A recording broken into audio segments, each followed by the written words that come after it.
dirais que Jérôme Carlos, c'est un tout pour nous, un tout. À la fois un grand frère, à la fois un papa, à la fois un promoteur de radio, à la fois tout. Nous avons sincèrement bénéficié de ses conseils, surtout parfois même quand nous commettons des erreurs qu'il veut sévir. C'est dans la joie, il nous conseille et il nous demande de faire attention. Aujourd'hui, c'est dommage. Il aurait pu rester un peu parce que nous avons beaucoup de choses avec lui à apprendre. C'était un oncle très affectueux, très paternel. Et il aimait spécialement tous les membres de sa famille et tous ses proches. Il avait un amour particulier pour la famille. Un peu au début des années 2000, j'étais allé le voir à Cap FM. On avait rendez-vous, mais il est arrivé avec quelques minutes de retard. Et Jérôme Carlos de me demander, mais c'est notre métier de journaliste là que vous voulez faire, vous venez au rendez-vous en retard. J'avais oublié, c'est là où moi j'ai découvert que c'était un champion, n'est-ce pas, de la ponctualité et tout le reste. Je crois que Jérôme Carlos, feu Jérôme Carlos désormais, fait l'unanimité. Il fait l'unanimité sur le plan de la sagesse, il fait l'unanimité sur le plan de la connaissance, il fait l'unanimité sur le plan du savoir-être. Il fait l'unanimité sur le plan même politique. Quand je dis politique, ce n'est pas la politique politicienne. Politique vue sous l'angle de la bonne organisation des choses. Et je suis convaincu que ce que je dis là, c'est le sentiment qui est généralement partagé.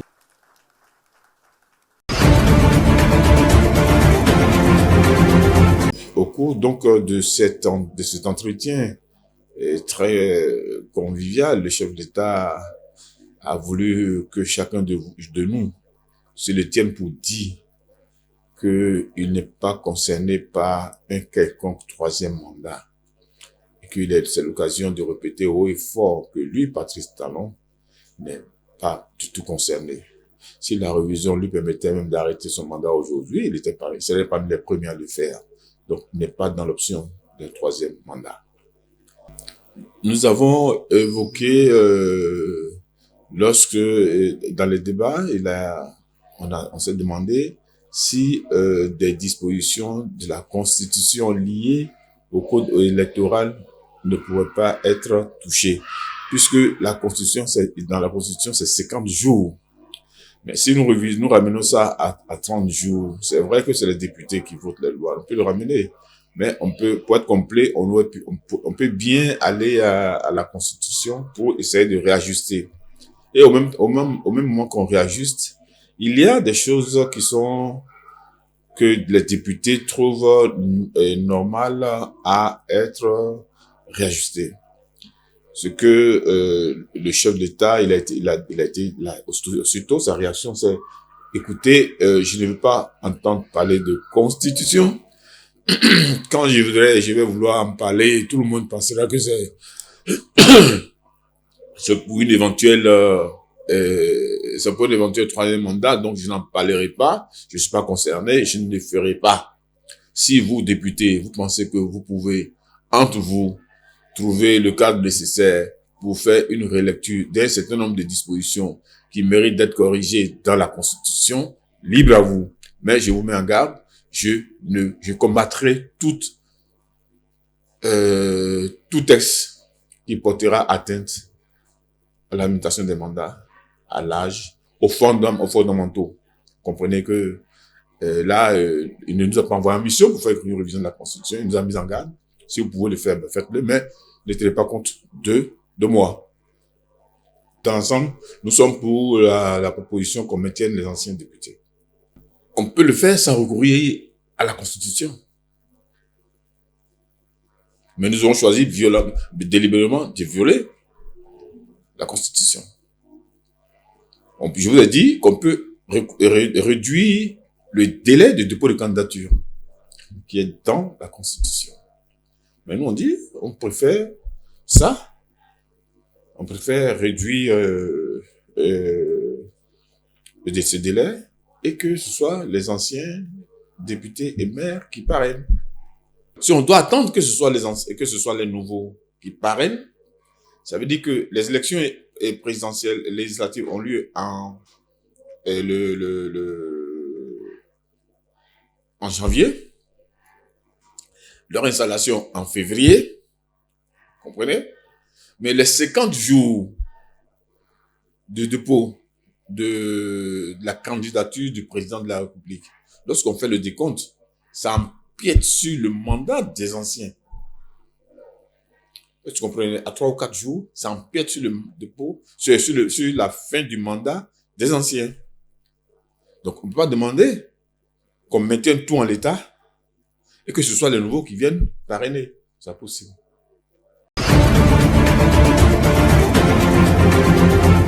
S'il est retenu que les députés en exercice parrainent en l'état de la législation, la perte de la légitimité politique pour ceux qui ne seraient pas réélus serait manifeste.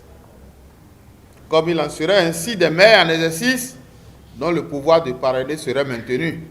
S'il est retenu que seuls les maires issus des élections communales et municipales de 2026 seront admis à parrainer, la rupture de l'égalité avec les députés en exercice serait également une tâche dans le dispositif. Les corrections appelées devraient permettre de régler à la fois la question de l'égalité et l'apostrophe entre tous les parrains, maires et députés compris, la question de la légitimité politique et la question de la légalité. Ici, il n'y a pas d'apostrophe. Le groupe parlementaire est disposé à examiner toute solution et tout mécanisme qui satisfont à la triple condition de la légalité, de l'égalité et de la légitimité. Les recommandations du chef de l'État à notre endroit, à la suite de l'exposé de notre position d'État, le chef de l'État a fortement recommandé que le groupe parlementaire UP Le Renouveau se concerte avec les autres groupes parlementaires, notamment les démocrates, afin que les corrections au test soient faites de façon consensuelle. Le chef de l'État nous a appelés à la discipline de groupe et en a profité pour nous réaffirmer son attachement aux fondamentaux de la Constitution du Bénin que sont 1. La forme républicaine et la laïcité de l'État. 2. La limitation d'âge. 3. La limitation à 2 mandats pour tout président de la République.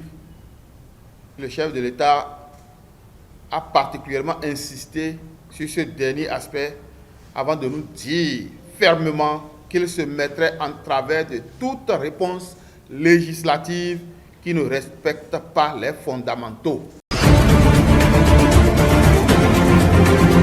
Moi, je dirais d'abord, c'est une bonne rencontre que le président de la République a voulu faire avec nos élus du peuple. C'est une bonne initiative.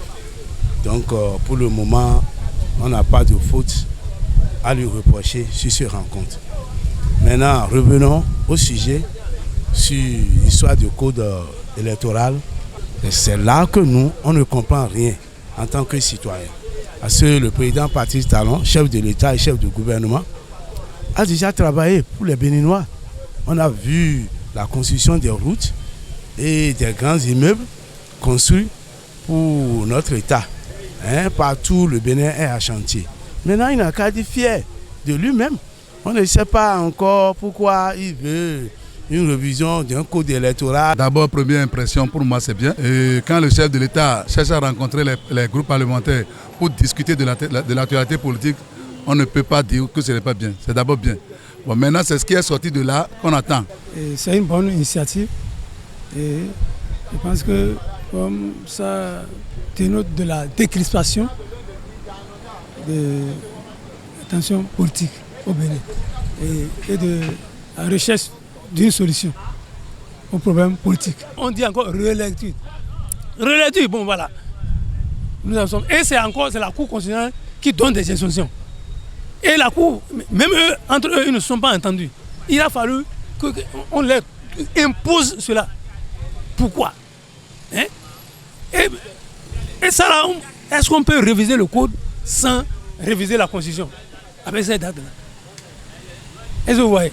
Mais tout ça là, nous on n'arrive pas à comprendre. Ce système de code électoral que le président a voulu faire ça autrement, c'est très simple. Il peut ramener l'ancien code qui l'a permis, lui, à venir au pouvoir. Ce n'est pas un problème. Le Bénin a une constitution avant 1er 1990, ce code électoral qui permet à tout Béninois, je dis bien à tout Béninois, s'il veut, il peut être à l'extérieur, il peut être où, de venir se faire chose là. Ils n'ont qu'à amener ce code. Nous, on ne veut même pas entendre relecture, ou bien on nomme les maires, la nomination des maires par les chefs partis politiques. Ça, c'est quelle pagaille ça? Tout ça là, c'est de la pagaille. Il faut laisser le peuple choisir celui que lui veut. Il faut laisser le peuple choisir celui qu'il veut. Mais que les conseillers choisissent. Mais qu'un chef du parti nomme un maire. Quel succès est ce genre de code? Hein? Vous avez vu, non? On a vu dans ce pays, d'autres maires ont été, les maires qui sont là maintenant, ils sont sur 2 chaises. Il y en a qui ont été élus par leurs conseillers. Il y en a qui ont été nommés par leur chef du parti. Ça, c'est quelle démocratie, ça? Non, s'il faut modifier le code électoral, comme d'habitude, c'est normal. Mais s'il faut modifier le code électoral pour toucher la constitution, c'est là où le problème se pose. Parce qu'il n'y a pas eu une année où, on est à l'approche de chaque élection, on modifie toujours le code électoral. Mais s'il faut modifier le code et toucher à la constitution, c'est là je ne suis pas d'accord. Mais concernant le code électoral, moi je préfère que le code reste comme ça, intact comme ça. Et en 2026, on peut toucher le code. Le code, qu'on va vraiment toucher le code là, vaut mieux que de nous ramener l'ancien code qui a fait que lui-même, président Talon, est là aujourd'hui. Là, si on veut vraiment faire chose là, corriger le code actuel, hein, là, on annule totalement le code et on nous ramène maintenant l'ancien code.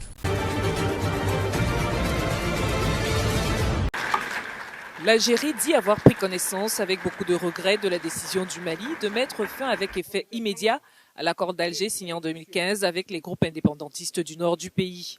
L'accord, qui était considéré comme vital pour la stabilisation du Mali, a été un point de discorde ces dernières années. La junte a invoqué le changement de posture de certains groupes signataires et les actes d'hostilité et d'instrumentalisation de l'accord par les autorités algériennes pour justifier cette rupture. Bamako accuse également l'Algérie d'abriter les bureaux de certains groupes signataires qui se sont transformés en acteurs terroristes.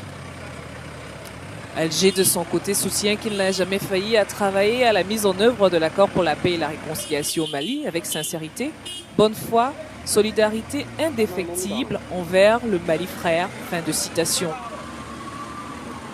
La fin de l'accord d'Alger s'inscrit dans une série de ruptures initiées par les militaires qui ont pris le pouvoir en 2020. La junte a rompu des liens de longue date avec la France et ses partenaires européens, s'est tournée vers la Russie et a obligé la MINUSMA à partir.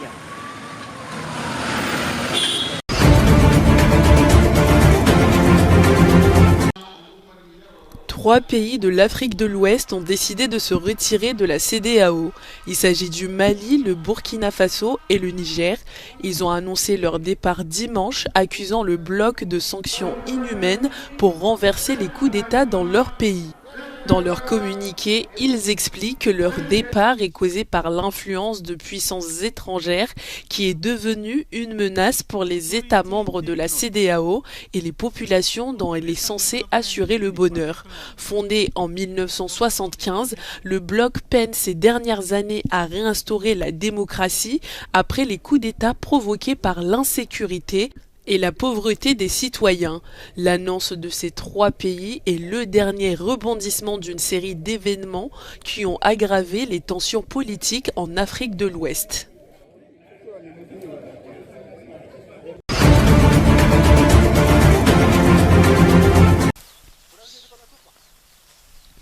Au Kenya, les apiculteurs délaissent le miel pour récolter le venin des abeilles. Dans ce pays, ce produit gagne de plus en plus en popularité. Il existe même un marché lucratif et une médecine alternative où les thérapeutes explorent son potentiel médicinal. L'avantage du collecteur de venin d'abeilles est que les abeilles ne meurent pas, contrairement à ce qui se passe normalement lorsqu'une abeille vous pique, elle meurt. Avec un collecteur de venin, une fois que l'abeille a piqué le collecteur, celui-ci récolte juste le venin et les sauve. Aussi appelée apitoxine, cette substance est extraite à l'aide de collecteurs de venin d'abeilles. L'avantage est que le processus n'est pas mortel pour ces insectes. Le venin d'abeille vous garantit un revenu quotidien car vous pouvez le récolter tous les jours, contrairement au miel où il faut attendre 4 mois avant de pouvoir récolter.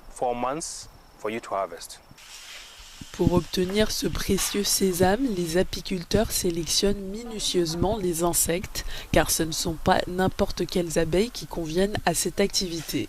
Elles se doivent d'être agressives pour être prêtes à piquer.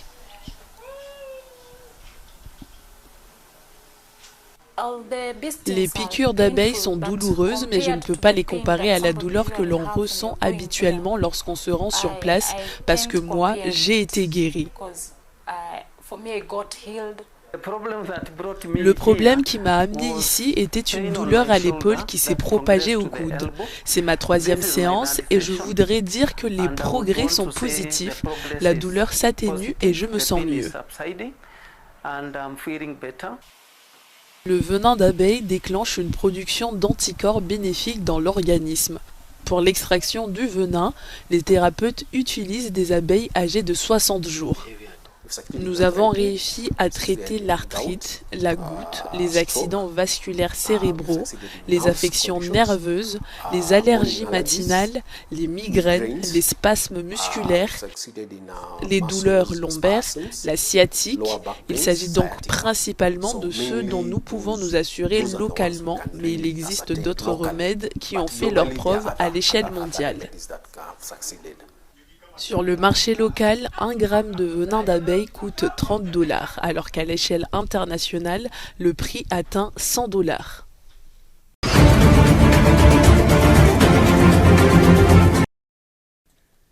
Des centrales électriques installées par des entreprises chinoises ont permis d'éclairer certains quartiers de la capitale de la RDC.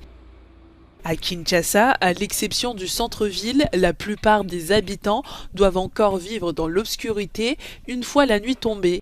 Seules les voitures qui sillonnent les rues leur apportent une petite lumière éphémère. La construction de la centrale hydroélectrique Zongo 2, dotée d'une capacité de 150 MW, devrait fournir un quart de l'électricité de Kinshasa.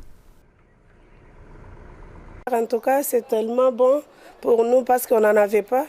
Mais quand même, on a installé pour nous, ça nous fait du bien. Avant, nous n'avions pas d'électricité. C'était difficile de vendre des produits comme l'eau, les jus de fruits, le vin et tout autre produit qu'on peut conserver dans le congélateur. Nous étions dans l'obscurité, mais maintenant nous avons de l'électricité. C'est passionnant et nous sommes très heureux et cette électricité nous fait beaucoup de bien.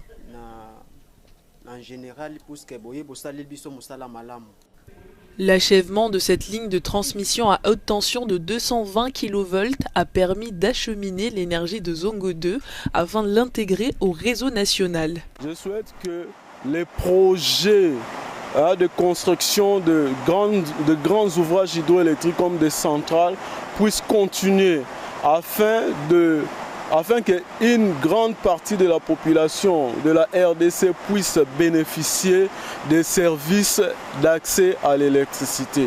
Et ceci va tirer le pays au développement.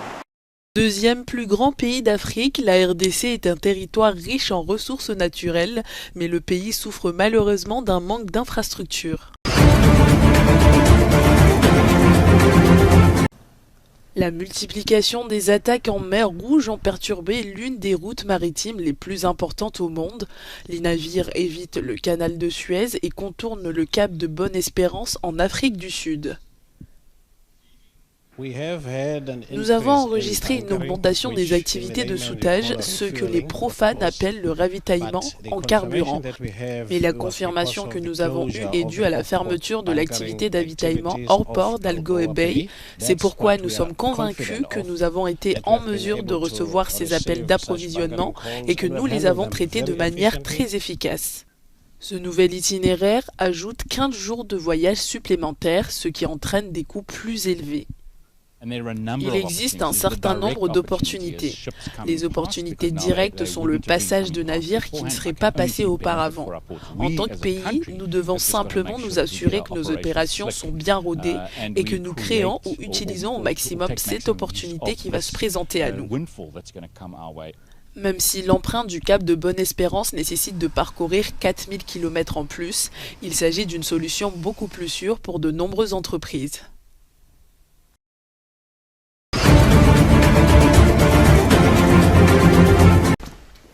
Le président de la République centrafricaine, Faustin Archange Touadéra, a rencontré le pape François samedi au Vatican.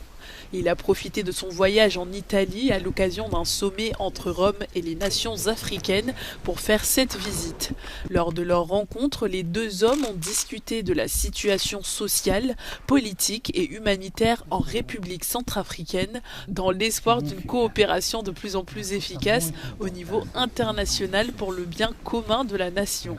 À l'issue de cet échange, le pape François a remis au président Touadéra une sculpture en bronze intitulé « Dialogue entre les générations », des volumes de documents pontificaux et son message de paix pour 2024.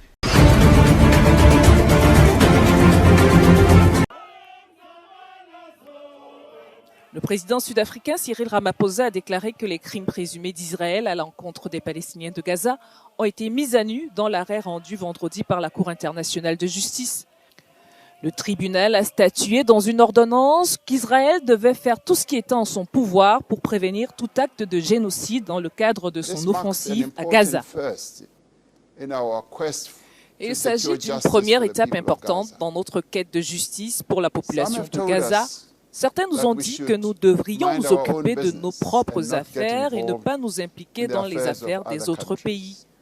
D'autres ont dit que ce n'était pas notre rôle, et pourtant, c'est bien notre rôle en tant que peuple qui connaît trop bien la douleur de la dépossession, de la discrimination et de la violence parrainée par l'État.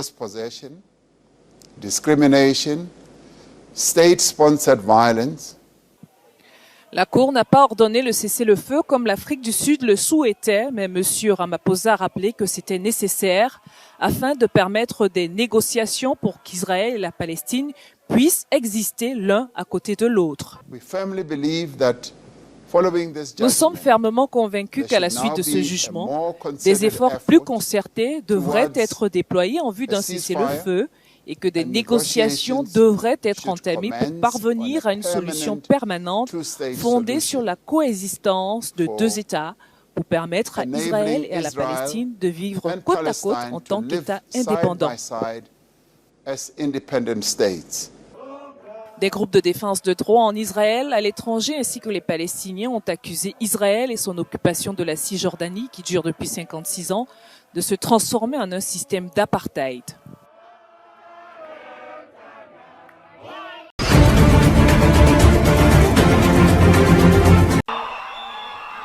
Des milliers de personnes ont manifesté samedi dans plusieurs localités du Kenya pour protester contre le meurtre d'au moins 14 femmes depuis le début de l'année. Parmi les victimes, 2 ont été tuées dans des logements Airbnb. Cette manifestation contre le féminicide était la plus importante jamais organisée dans le pays pour lutter contre les violences sexuelles et sexistes.